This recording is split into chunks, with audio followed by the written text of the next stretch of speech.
নমস্কাৰ আমাৰ ষ্টুডিঅ'ত ৰশ্মিতা গোস্বামী টংলাত সংঘটিত হৈছে এক শিহৰণকাৰী ঘটনা য'ত দুই কণবানী ভাতৃক ডিঙি কাটি নিঃশংসভাৱে হত্যা কৰা হ'ল বিদ্যালয়লৈ পৰীক্ষা দিবলৈ যোৱা দুই ছাত্ৰক অপহৰণ কৰি হত্যা কৰিলে দুৰ্বৃত্তই পুৱাই হন্তপাৰাত ডিঙি কাটা অৱস্থাতে জংঘলত উদ্ধাৰ কৰা হৈছে দুই কণমানী সন্তানৰ ৰক্তাক্ত মৃতদেহ জংঘলত স্কুলৰ ইউনিফৰ্ম পৰিধান কৰা দুই ছাত্ৰৰ ৰক্তাক্ত মৃতদেহ প্ৰত্যক্ষ কৰিছিল প্ৰাতঃ ভ্ৰমণলৈ যোৱা লোকে ঘটনা সন্দৰ্ভত আৰক্ষীক অৱগত কৰাৰ পিছতে ঘটনাস্থলীত আৰক্ষীৰ দল উপস্থিত হৈ মৃতদেহ উদ্ধাৰ কৰি তদন্ত আৰম্ভ কৰিছে শুকুৰবাৰে বিদ্যালয়লৈ পৰীক্ষা দিবলৈ যোৱাৰ পিছৰ পৰা নিখোজ হৈ আছিল দুই ভাতৃ কেন্দ্ৰীয় জাতীয় বিদ্যালয়ৰ পঞ্চম আৰু ষষ্ঠ শ্ৰেণীৰ দুই ছাত্ৰই পৰীক্ষাত উপস্থিত নথকাত মাতৃলৈ ফোন কৰি খবৰ লৈছিল প্ৰধান শিক্ষকে দুই সন্তান বিদ্যালয়লৈ নোযোৱা বুলি প্ৰধান শিক্ষকে ফোন কৰাৰ পিছতে হাহাকাৰ লাগে পৰিয়ালটোৰ মাজত দুই সন্তান নিখোজ হোৱা সন্দৰ্ভত টংলা আৰক্ষী থানাত পিতৃ মাতৃয়ে দাখিল কৰিছিল এজাহাৰ কিন্তু আজি পুৱা ডিঙি কটা অৱস্থাত উদ্ধাৰ কৰা হৈছে টংলাৰ জোৰপুখুৰীৰ মহেন্দ্ৰ শৰ্মাৰ দুই কণমানী সন্তানৰ মৃতদেহ মৰ্মান্তিক হৈছোঁ আৰু আঘাত পাইছোঁ যোৱাকালিৰ পৰা টংলা জোৰপুখুৰী বৰজলাহৰ মহেন্দ্ৰ শৰ্মাৰ এই ল'ৰা দুজন ব্যক্তিগত স্কুলত পঢ়িছিল ঘৰৰ পৰা ওলাই আহিছিল কিন্তু স্কুল গৈ নাপালে আৰু আজি ইয়াতে আমি গম পাইছোঁ মৃতদেহ উদ্ধাৰ হৈছে অতি নৃশংসভাৱে হত্যা কৰিছে আমি গভীৰ দুখ প্ৰকাশ কৰিছোঁ আৰু লগতে আৰক্ষী আৰু প্ৰশাসনক আমি এটা দাবী জনাইছোঁ অতি শীঘ্ৰে এই হত্যাকাৰীক গ্ৰেপ্তাৰ কৰিব লাগে আৰু হয়তো ইয়াতে তদন্ত কৰি হয়তো কোন হত্যাকাৰী ক'ত কি হয়তো ঘৰৰ কোনোবা বা কিবা হেৰিও থাকিব পাৰে আমি ভাবিব পাৰিবাৰিক কেন্দ্ৰও হ'ব পাৰে কাৰণ ইহঁতক যিহেতু এই দুটা ল'ৰা একো নিষ্পাপ শিশু উঠি হেৰি আছিল আমি দাবী জনাইছোঁ আৰু টংলাৰ কাৰণে আজি একদম কলা দিন বহুত দুখৰ বিষয় আমি কোনোদিন ভবা নাছিলোঁ যে এই পৰ্যায়ত চকুৰ আগত দেখি থকা ল'ৰাকেইটা আজি আমাৰ মাজৰ পৰা নোহোৱা হৈ গ'ল আজি বাচ্চা ভগৱানৰ নিচিনা হয় বাচ্চা আৰু এই বাচ্চাক নিৰ্মমভাৱে প্ৰহাৰ কৰাত আমি তীব্ৰভাৱে গৰিহণা দিছোঁ আৰু দোষীক কৰায়ত্ব কৰি ফাঁচীৰ কথাত জন্ম লাগে বুলি আমি দাবী জনাইছোঁ অসম চৰকাৰক আৰু প্ৰশাসনৰ গাফিলতিৰ কাৰণে আজি এৰিবলৈ পাইছে আৰু যোৱাকালি তেওঁক আজি বাচ্চা নাইকিয়া বুলি হৈছে মিডিয়াৰ যোগে প্ৰচাৰ হৈছে চবে আচৰিত হৈছে আৰু প্ৰশাসনে আমি ভাবিছোঁ প্ৰশাসনৰ দুৰ্বলতাৰ কাৰণে আজি এইবিলাক হ'বলৈ পাইছে অতি নৃশংসভাৱে দুয়োগৰাকী ছাত্ৰৰ ডিঙি কাটি পেলাই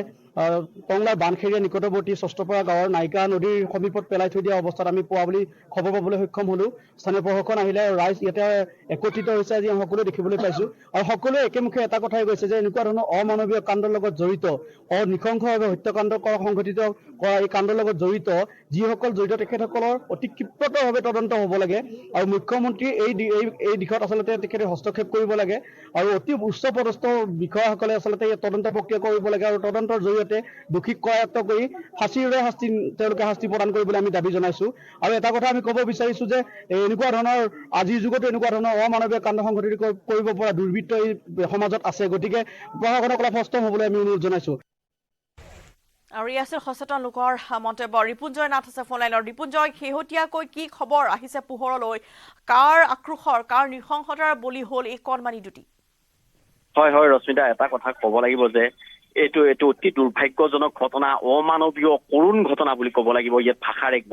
আপুনি গৰিহণা দিলেও এই কথা ভাষা যেন এইটো শব্দটো ইয়াত নাখাটিব কাৰণ দুজন নিষ্পাপ শিশুক এনেদৰে হত্যা কৰা হ'ল গল কাটি নৃশংসভাৱে হত্যা কৰা হ'ল কিন্তু এই ঘটনাৰ লগত এতিয়ালৈকে কোন জড়িত কোন আচলতে হেৰি কৰি আছে এই মুহূৰ্তলৈকে আৰক্ষীয়ে ৰশ্মিতা মুখ খোলা নাই কিন্তু এটা কথা ক'ব লাগিব ৰশ্মিতা যোৱাকালি যেতিয়া 10 বজাত আচলতে 10ৰ পৰা 11 বজাৰ ভিতৰত আৰক্ষীক অৱগত কৰিছিলে আৰু ঘৰৰ পৰিয়ালে তাৰপিছত যদি আৰক্ষীয়ে এই পৰিয়ালটোৰ কথা এবাৰলৈ ভাবি আৰক্ষীয়ে যদি অন্ততঃ টংলা চহৰত এক তদন্ত আৰম্ভ কৰিলেহেঁতেন এই ঘটনাটোৰ হ'বলৈ আজি নাপালেহেঁতেন এই নিষ্পাপ শিশু দুটি মৃত্যুমুখত পৰিব লগা নহ'লহেঁতেন এটা কথা ক'ব লাগিব যে আৰক্ষীৰ গাফিলতিৰ বাবে একমাত্ৰ আৰক্ষীৰ গাফিলতিৰ বাবে আচলতে ৰশ্মিতা এই শিশু দুটি মৃত্যুমুখত পৰিব লগা হ'ল কাৰণ যদি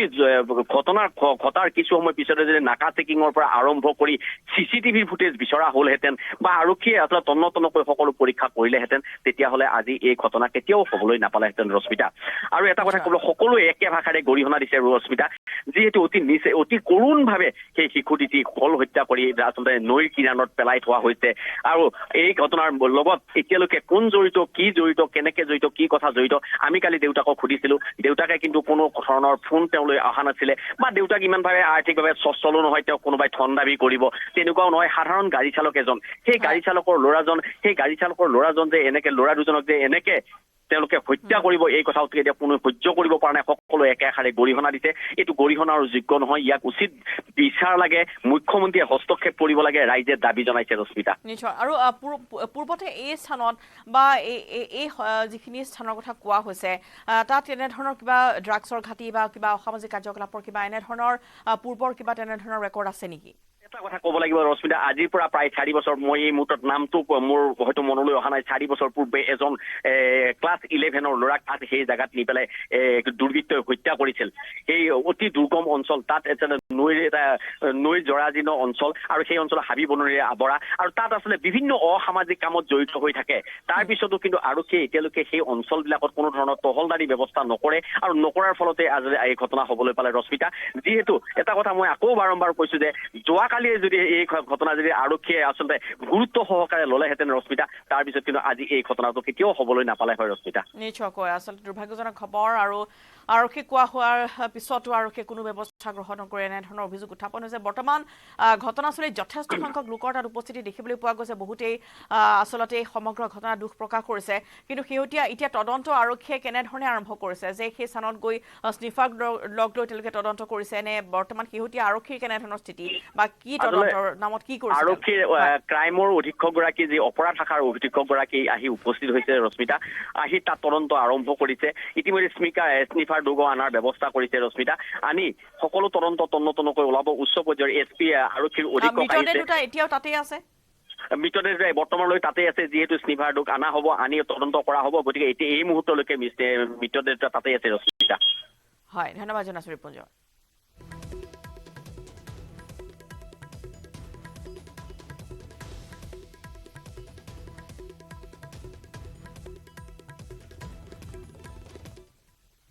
ফলে তামুলপুৰত APDCLৰ কৰ্তব্যৰত কৰ্মচাৰীক প্ৰহাৰ গাড়ীৰ ভিতৰতে প্ৰৱেশ কৰি বিভাগীয় কৰ্মচাৰীক প্ৰহাৰ কৰিছে একাংশই বিদ্যুতৰ মাচুল সংগ্ৰহ কৰিবলৈ যাওঁতে প্ৰহাৰৰ সন্মুখীন হ'ল মোবাইলৰ কেমেৰাত বন্দী হৈছে কৰ্মচাৰীক প্ৰহাৰ কৰাৰ ভয়ংকৰ দৃশ্য কৰ্মচাৰী চন্দন দাস বিকি দাস ৰাজীৱ কলিতা আৰু বিদ্যুৎ বিকাশ ভূঞাক প্ৰহাৰ কৰিছে একাংশই শুকুৰবাৰে তামুলপুৰৰ বৰবিলা গাঁৱত এই ঘটনা সংঘটিত হৈছিল ঘটনাক লৈ নলবাৰী তামুলপুৰত ব্যাপক প্ৰতিক্ৰিয়া সৃষ্টি কৰিছে ঘটনা সন্দৰ্ভত তামুলপুৰ থানাত এজাহাৰ দাখিল কৰিছে শক্তি বিভাগৰ নলবাৰী উপ সংমণ্ডলৰ অভিযন্তাই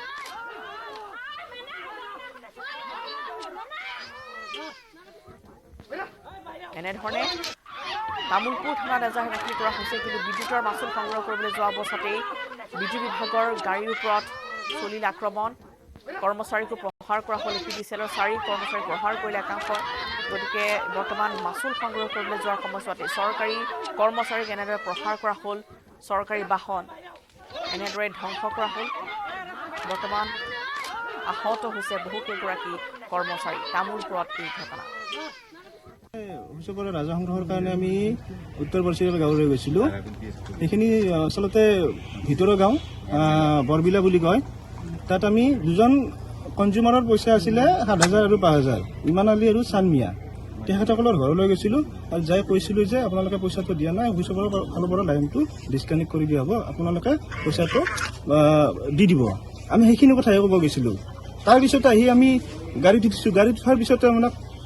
তাৰ পৰা মোটামুটি 4-5জন দুৰ্বৃত্তৰ দল এটা আহি পেলাই আমাক আক্ৰমণ কৰিছে তাৰপিছত মোটামুটি 150 মান মানুহ আহি পেলাই গাড়ীত আগুৰি ধৰিছে মোটামুটি 3-4 ঘণ্টা ধৰি আমাক আবদ্ধ কৰি ৰাখিছে সেই স্থানত আৰু মাৰধৰ কৰিছে গাড়ী ক্ষতিসাধন কৰিছে লগতে আমি 4জন কৰ্মচাৰী আছিলোঁ ড্ৰাইভাৰক মাৰিছে সহায়ক আছিল সহায়কক মাৰিছে ইনচাৰ্জ আছিল ইনচাৰ্জক মাৰিছে মোটামুটি গোটেই মাহকে দলবদ্ধভাৱে আক্ৰমণ কৰিছে আৰু কৈলাস আছে ফোন লাইনৰ অধিক জনাবলৈ কৈলাস বিদ্যুৎ মাচুল সংগ্ৰহ কৰিবলৈ যোৱা অৱস্থাত এই ঘটনা সংঘটিত হৈছে গতিকে বৰ্তমান যিটো কৰ্মচাৰী কেইগৰাকীও আহত হৈছে এজাহাৰ দাখিল কৰা হৈছে গতিকে কোনো লোকক এতিয়ালৈকে গ্ৰেপ্তাৰ কৰা হৈছে নেকি নিশ্চিতভাৱে ৰশ্মিতা চাওক ঘটনাটো শুকুৰবাৰৰ দিনৰ ভাগত সংঘটিত হৈছিল আৰু নলবাৰীৰ যি আচলতে নলবাৰীৰ যি বিদ্যুৎ বিভাগৰ আচলতে এটা দলে তামুলপুৰৰ কেইবাগৰাকীও আচলতে লোকৰ যে মাচুল সংগ্ৰহৰ উদ্দেশ্যে গৈছিল বিল আদায়ৰ উদ্দেশ্যে আৰু সেই সময়ছোৱাত আচলতে এই ঘটনা সংঘটিত হৈছিল আৰু আচলতে যিকেইগৰাকী লোক আছিল বিদ্যুৎ বিভাগৰ কৰ্মচাৰী কেইগৰাকীক আবদ্ধ কৰি ৰাখি বিভিন্ন ধৰণে আচলতে আক্ৰমণ কৰিছিল আৰু পৰৱৰ্তী সময়ছোৱাত যদিও তামোলপুৰত এখন এজাহাৰ দাখিল কৰিছে আৰু কেইবাগৰাকীও লোক যিহেতু আহত হৈছে তেওঁলোককো চিকিৎসাধীন কৰা হৈছিল কিন্তু পৰৱৰ্তী সময়ত জানিব পৰা অনুসৰি তেওঁলোকৰ চিকিৎসা বৰ্তমান সুস্থিৰ আছে স্বাস্থ্যৰ অৱস্থা। অন্যহাতে এই যি ঘটনা আচলতে এই ঘটনা সকলোৰে এক প্ৰকাৰ গৰিহণা দিছে কাৰণ তেওঁলোকে যিহেতু কৰ্তব্যৰত অৱস্থাত আছিল আৰু কৰ্তব্যৰত অৱস্থাত থকা সময়ছোৱাত এনেধৰণে আক্ৰমণৰ ঘটনা সকলোৰে গৰিহণা দিছে আৰু নিশ্চিতভাৱে যিহেতু আৰক্ষী থানাত এজাহাৰ দাখিল কৰা হৈছে নিশ্চিতভাৱে ইয়াৰ লগত যিসকল আচলতে অভিযুক্তসকলক নিশ্চিতভাৱে আটক কৰিব আৰক্ষীয়ে। ৰশ্মিতা, ধন্যবাদ কৈলাশ।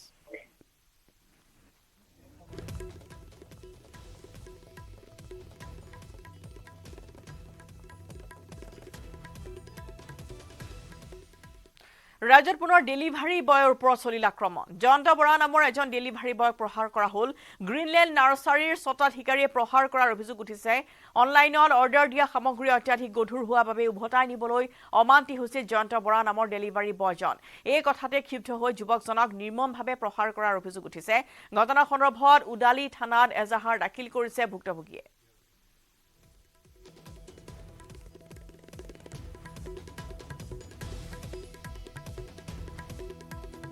পাৰ্চেল দিবলৈ গৈছিলোঁ তাৰপিছত আহি থাকোঁতে মোক অফিচৰ পৰা ক'লে যে দাদা এজনে কৈছে বোলে মানে পাৰ্চেল দুটা আছে তুমি আহোঁতে লৈ আহিবা। মই বোলো ঠিকে আছে হ'ব। তাৰপিছত মই মানে যোনটো নম্বৰত দিছিলে সেই মানুহজনলৈ মই ফোন কৰিলোঁ বোলো দাদা আপোনাৰ ঘৰটো ক'ত? তাৰপিছত কৈছে লামডিং চাইডত অকণমান এইফালে আহিবলৈ দিলে। তাৰপিছত মই গ'লোঁ। তাৰপিছত যোৱাৰ পিছত কৈছে বোলে অকণমান সময় ৰখা আহি আছে পাৰ্চেলটো আনি আছে। তাৰপিছত মই ৰাস্তাতে অলপ সময় ৰখিছোঁ 5 মিনিটমান। তাৰপিছত ডাঙৰ ডাঙৰ বেগ দুটাত পাৰ্চেল আনি দিছেহি কি বস্তু নাজানো কিন্তু মানে 15 কেজিমান হ'ব এটা দুটাত কমচে কম মিলালে 30 কেজিমান হ'ব। তাৰপিছত মই কৈছোঁ বোলো দাদা মই ইমানটো ডাঙৰ বস্তু মই নিব নোৱাৰোঁ কাৰণ মোৰ বেগতো মানে বহুতখিনি আছেই আৰু বাইকত ইমানখিনি ৰাতি অনাটো অকণমান ৰিক্সি হৈ যায় সেইকাৰণে মই নিব নোৱাৰিম। তাৰপিছত মোক কৈছে তহঁতেও এইবিলাকেই চবে এনেকৈ কয় আজি 24 তাৰিখৰ পৰা এটা মানুহ অহা নাই আজি লাষ্টত তই আহিছ তইও নিব নোৱাৰ। বোলো দাদা মই নিব নোৱাৰিম এইটো বেয়া নাপাব। সেইবুলি কোৱাৰ লগে লগে মই হেলমেট পিন্ধি আছিলোঁ হেলমেটতে এটা ঘোচা মাৰিছে। তাৰপিছত লগত আৰু 5টামান ল'ৰা আছিলে। তোমাক যিজনে মাৰিছে সেইজনক তুমি চিনি পাইছানে? চিনি নাপাওঁ আজি প্ৰথম গৈছোঁ। কি নাম নাৰ্চাৰীজনৰ? নাৰ্চাৰী কি নাম? নাৰ্চাৰীখনৰ নাম কি আছিলে? গ্ৰীণ লেভ নাৰ্চাৰী। কাছাৰৰ বৰখলাত সংঘটিত পথ দুৰ্ঘটনাৰ এক নতুন পাক উন্মোচিত হৈছে। বাহনসহ পত্নী কন্যাক নৈত পেলাই হত্যা কৰাৰ সন্দেহ উঠিছে। স্বামী ৰয়ছুদ্দিনে পত্নী কন্যাক হত্যা কৰাৰ সন্দেহ উপজিছে। বৰখলাৰ বুঢ়ীবাইলৰ পৰা ৰয়ছুদ্দিনক আৰক্ষীয়ে গ্ৰেপ্তাৰ কৰিছে। সম্প্ৰতি আৰক্ষীৰ জিম্মাত আছে অভিযুক্ত ৰয়ছুদ্দিন। বৰাক নৈত উদ্ধাৰ কৰা হৈছিল পত্নী কন্যাৰ মৃতদেহ আৰু হেলিমা বেগম বৰভূঞা আৰু এবছৰীয়া কন্যা জান্নাত তাৰাৰ উদ্ধাৰ কৰা হৈছিল মৃতদেহ। নিয়ন্ত্ৰণ হেৰুৱাই কাছাৰৰ বৰাক নৈত পৰিছিল অল্টো বাহনখন। 17 ডিচেম্বৰত এই ঘটনাটি সংঘটিত হৈছিল। 18 ডিচেম্বৰৰ পুৱা বৰাক নৈৰ পৰা বাহনসহ উদ্ধাৰ হৈছিল পত্নী আৰু কন্যাৰ মৃতদেহ। কিন্তু তেওঁ স্বামী যিগৰাকীয়ে গাড়ী চলাই আছিল তেওঁ বাহনখনৰ পৰা ওলাই গৈছিল কিন্তু পত্নী আৰু কন্যা সেই বাহনখনৰ ভিতৰতে আছিল আৰু পুৱাৰ ভাগতহে সেই অল্টো বাহনখন উদ্ধাৰ কৰিবলৈ সক্ষম হৈছিল। গতিকে এই ঘটনাৰ এটা নতুন পাক এতিয়া উন্মোচিত হৈছে য'ত স্বামীয়ে পত্নী আৰু কন্যাক এনেদৰে পৰিকল্পিতভাৱে হত্যা কৰাৰ এটা ষড়যন্ত্ৰ কৰাৰ অভিযোগ উত্থাপন হৈছে আৰু আৰক্ষীয়ে বৰ্তমান সোধা পোছা অব্যাহত ৰাখিছে। অনিৰুদ্ধ লস্কৰ ফোন লাইনত। অনিৰুদ্ধ, আচলতে বৰাকত যি ঘটনা সংঘটিত হৈছে য'ত বৰখলাত এই নতুন ঘটনা যি পথ দুৰ্ঘটনা সেয়া নতুন এটা পাক উন্মোচিত হোৱাৰ খবৰ লাভ কৰা গৈছে। হয় ৰশ্মিতা, যোৱা এই ঘটনা হৈছিলে 17 তাৰিখ ডিচেম্বৰ। তেতিয়া ৰাতি 11:30 বজাত বৰাক নৈত ৰায়পুৰ অঞ্চল বৰখলা সমষ্টিত এই ঘটনাটো ঘটে আৰু তাৰ পিছতেই বুধবাৰ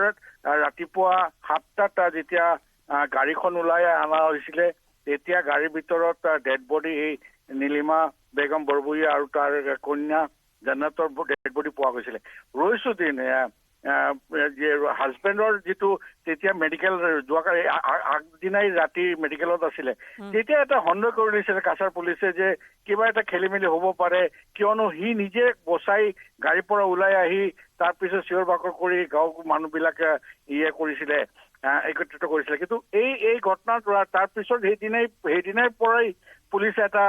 প্ৰিলিমিনাৰী ইনভেষ্টিগেশ্যন আৰম্ভ কৰি দিছিলে আৰু যোৱাকালি ৰাতি তাৰ যে ঘৰ বৰিৱাইল অঞ্চলৰ পৰা তাক ঘৰৰ পৰা উঠাই অনা হৈছে আৰু অৰুণাচল থানাত এতিয়া ইনভেষ্টিগেশ্যন আৰু ইণ্টাৰগেশ্যন চলি আছে। হয় নিশ্চয়কৈ। আৰু ৰয়ছুদ্দিন তেওঁ আঘাতপ্ৰাপ্ত হোৱা নাছিল, এই ঘটনা নিজে পলাই গৈছিল, সেই অল্ট বাহনখনৰ পৰা ওলাই গৈছিল দুৱাৰ খুলি। হয় ৰশ্মিতা, এইটো আমাৰ হিউমেন নেচাৰ। যিটো কোনোবা যদি আমাৰ নিজৰ পৰিয়ালৰ কোনোবা এজন গাড়ীৰ ভিতৰত থাকে, মই চেষ্টা কৰিম যে বচাবৰ কাৰণে, কিন্তু সি এনেকুৱা নকৰি সি নিজে ওলাই গৈ আৰু যেতিয়া খিৰিকীখন খুলিছে তেতিয়াই পানী সোমাই গৈছে গাড়ীৰ ভিতৰত, যিটো কাৰণে চাফকেশ্যনৰ আৰু বেছি চান্স বঢ়াই দিছিলে তাৰ পত্নী আৰু কন্যাৰ কাৰণে। আৰু সেইবিলাক কৰাৰ কাৰণে তেতিয়া এটা আন্দাজ লগাই লৈছিলে কাছাৰ আৰক্ষীয়ে যে কিবা এটা খেলি মেলি হ'ব পাৰে, যিটোৰ পিছতে তদন্ত আৰম্ভ হৈছে আৰু এতিয়া ইনভেষ্টিগেশ্যন চলি আছে। ডিটেইন কৰা হৈছিলে আৰু ইনভেষ্টিগেশ্যন এইটোৱে আহিব মষ্ট প্ৰবেবলি, যিটো আজি সন্ধিয়াত আমাক SP ছাৰে জনাই দিব যে কিয় কাৰণে ডিটেইন কৰা হৈছে ৰয়ছুদ্দিন বৰভূঞাক। নিশ্চয়, ধন্যবাদ অনিৰুদ্ধ। আৰু নিশ্চয়কৈ এনেধৰণে এটা ঘটনা সংঘটিত হৈছিল 17 ডিচেম্বৰত, য'ত আচলতে কাছাৰ বৰখলাত সংঘটিত হৈছে ঘটনা, য'ত 17 ডিচেম্বৰত এখন অল্ট বাহন লৈ স্বামী আৰু পত্নী কন্যা সন্তানসহ তেওঁলোক আহি আছিল আৰু সেই সময়ছোৱাতেই দুৰ্ঘটনাত পতিত হৈছিল এই অল্ট বাহনখন। ৰঙা ৰঙৰ এই অল্ট বাহনখন, যিখন বাহনত আছিল পত্নী আৰু কন্যা আৰু স্বামী, যিগৰাকী ৰয়ছুদ্দিনক ইতিমধ্যে বৰ্তমান গ্ৰেপ্তাৰ কৰা হৈছে। ৰয়ছুদ্দিনে দৰ্জা খুলি অল্ট গাড়ীখনৰ পৰা তেওঁ ওলাই গৈছিল, কিন্তু মৰিবলৈ এৰি দিছিল পত্নী আৰু কন্যা, কণমানি এবছৰীয়া কন্যা সন্তানসহ বৰাক নৈত। পৰৱৰ্তী দিনাখন অৰ্থাৎ 18 ডিচেম্বৰ পুৱাৰ ভাগত বৰাক নৈৰ পৰা বাহনসহ উদ্ধাৰ হৈছিল পত্নী কন্যাৰ মৃতদেহ।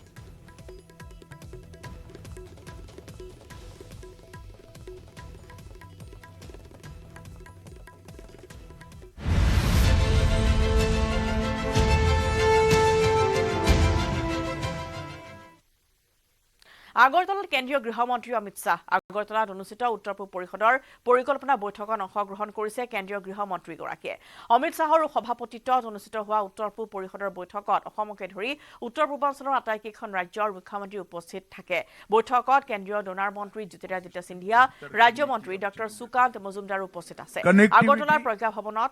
এই কাৰ্যসূচী পোনপটীয়াকৈ লৈ গৈছো আগৰতলালৈ। और विश्व के साथ कनेक्टिविटी भी थोड़े समय के बाद प्रॉब्लम नहीं रहने वाली है। बांग्लादेश के एन्क्लेव्स एक्सचेंज के बाद पूर्वोत्तर को दुनिया के साथ जोड़ने का हमारा लक्ष्य बहुत जल्दी समाप्त हो जाएगा। पूर्वोत्तर में एक औद्योगिक इकोसिस्टम इससे दृढ़ होगी और पूरी दुनिया का बाजार यहां पर निवेश करने वालों के लिए खुलेगा और इसके लिए हर राज्य ने भी अपने प्रयास मजबूत करने पड़ेंगे। भारत सरकार भी सभी इन्वेस्टरों को पूर्वोत्तर की ओर आने के लिए प्रेरित करती है। अभी केंद्रीय मंत्रिमंडल ने सेमीकंडक्टर और डिस्प्ले विनिर्माण की इकोसिस्टम के विकास के लिए 3 सेमीकंडक्टर यूनिट नॉर्थ ईस्ट में स्थापना करने का निर्णय लिया। इनमें से एक इकाई Tata semiconductor assembly and test private limited लगभग 27,000 करोड़ के इन्वेस्टमेंट से आसाम में आने वाली है। वो अब तक का सबसे बड़ा इन्वेस्टमेंट होने वाला है और इसके साथ साथ 20,000 प्रत्यक्ष रोजगार और 60,000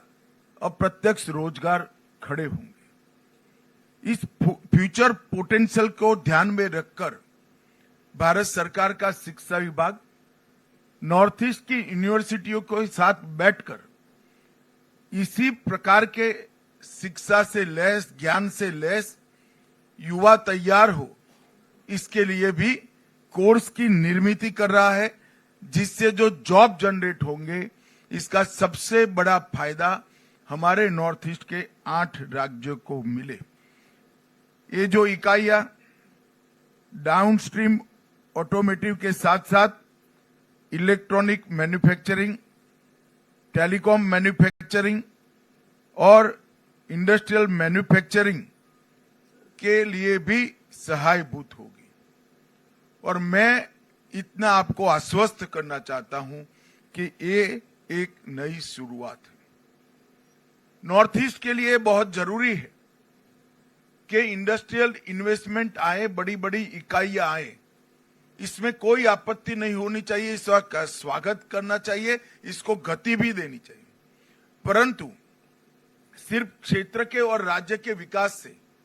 नॉर्थ ईस्ट हमेशा शांत बना नहीं रह सकता। इसके साथ साथ व्यक्ति, गांव और राज्य तीनों के बीच में विकास का सामंजस्य करना पड़ेगा। और व्यक्ति के विकास का हमें आयोजन करना है, गांव के विकास का आयोजन करना है, तो इंडस्ट्रियल डेवलपमेंट के साथ साथ इसके पहले की एनईसी की बैठक में मैंने कहा था, दूध, सब्जी, अंडे, मछली और मांस, इसमें स्वावलंबन लाए बगैर हमारे पास कोई चारा नहीं है। यही चीजें हैं, ऑर्गेनिक प्रोडक्ट, दूध, सब्जी, अंडे, मांस, यही चीजें हैं जो व्यक्ति के विकास का कारण बन सकती हैं। और जब तक हर व्यक्ति को हम संपन्न नहीं कर सकते, संपन्न नॉर्थ ईस्ट की कल्पना बेमानी है। हो सकता है राज्य का जीएसडीपी बढ़ा ले हम, मगर व्यक्ति का संतोष और व्यक्ति के विकास की कल्पना, ये सभी चीजों से हमने करनी पड़ेगी। और टूरिज्म, कनेक्टिविटी की बहुत उपलब्धता के कारण सॉफ्टवेयर निर्माण के भी यहाँ ढेर सारे मौके पड़े हैं। नेचुरल कोर्स में पूरा नॉर्थ ईस्ट ऑर्गेनिक खेती करता है। मेरा सभी मुख्यमंत्रियों से, राज्यपाल महोदयों से और मुख्य सचिव से आग्रह है कि भारत सरकार ने नेशनल ऑर्गेनिक कोऑपरेटिव लिमिटेड बनाई है, जिसका उद्देश्य कोऑपरेटिव ऑर्गेनिक खेती करने वाले सभी किसानों को इसके साथ जोड़कर पैकेजिंग, मार्केटिंग और एक्सपोर्ट तीनों के लिए इंफ्रास्ट्रक्चर खड़ा करेगा। ये इंफ्रास्ट्रक्चर सिर्फ मुनाफा नहीं करेगा, पर केजी जो मुनाफा आएगा उसको वो ही किसान को वापस देगा जिस किसान के खेत में ऑर्गेनिक प्रोडक्ट बनी है। तो अंततोगत्वा कोऑपरेटिव बेसिस पर चलने के कारण अमूल की पेटेंट पर उत्पादन करने वाले हर किसान के पास ऑर्गेनिक प्रोडक्ट का मुनाफा वापस भेजने की व्यवस्था एनओसीएल में है। मेरा आग्रह है कि सभी राज्य एनओसीएल के साथ समझौता करें,